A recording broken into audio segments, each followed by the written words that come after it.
po mga boss, nandito na naman po tayo sa isang video na kung saan ay dito po sa ating motorcycle na TMX or kahit saan pa mang motor ay katulad po nitong ating nakikita ngayon dito po sa isang drain cap, no. Kung mapapansin po natin ito po ay may tagas na po, no, may tumatagas na po na langis dito sa bandang ilalim itong ating cap.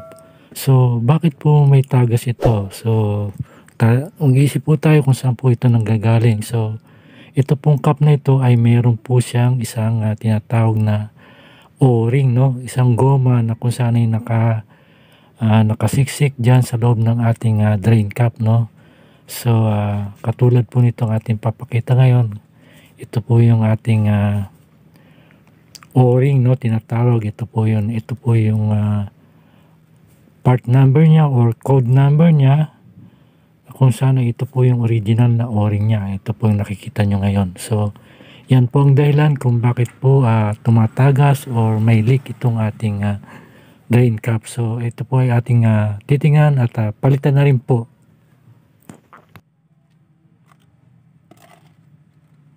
So, ito po mga boss, so dahil po sa medyo may katagalan na rin po itong langis nitong ating motorcycle, so kailangan na rin po natin itong palitan.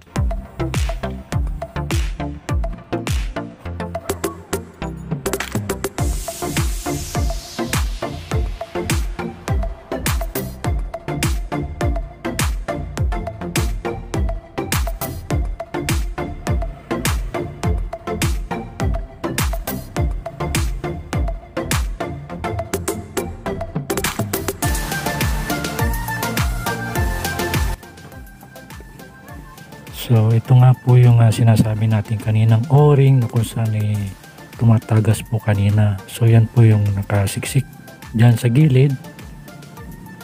Yung kulay itim na yan po yung O-ring. Kung mapapansin ninyo ay talagang flat na rin po. So kailangan po natin palitan.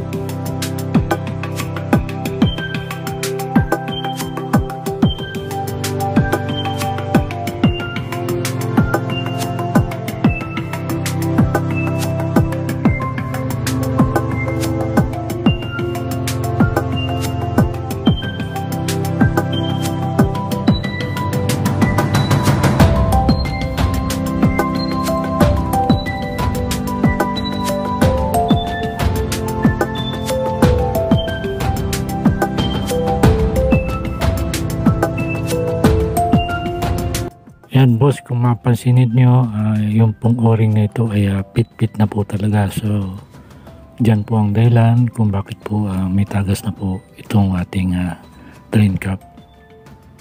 So, kailangan na po talagang palitan ito.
So ito po boss, no, kung paano po natin ikakabit itong bago dito sa ating drain cap, no.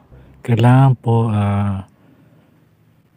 pasok na pasok or pit na pit po na may lagay natin dito sa ating cap itong ating bagong O-ring, no.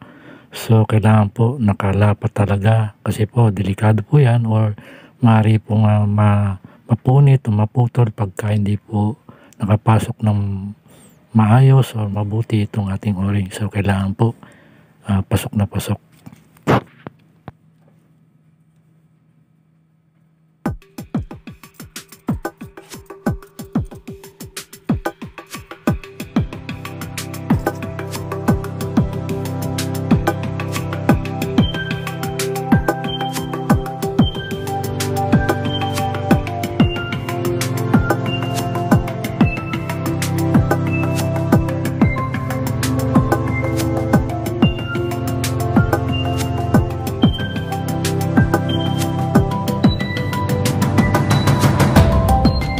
So ito na nga po mga boss, naikabit na rin natin ang ating cap dito sa ating motorcycle at napalitan na rin po natin ng bagong langis.